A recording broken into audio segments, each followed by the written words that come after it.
how to download and install 7-zip archive on PC or laptop on Windows.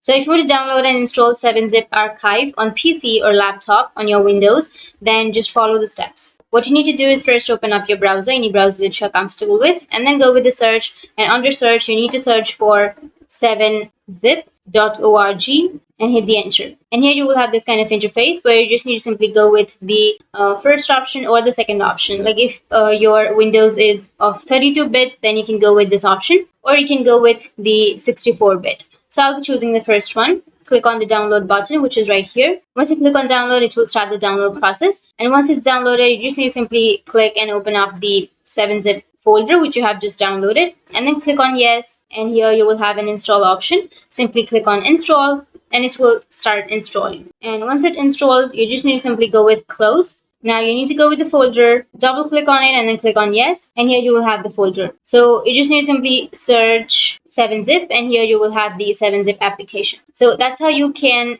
download the 7-zip archive on your PC or laptop, on your Windows. And if you have any questions, feel free to comment below. Thanks for watching.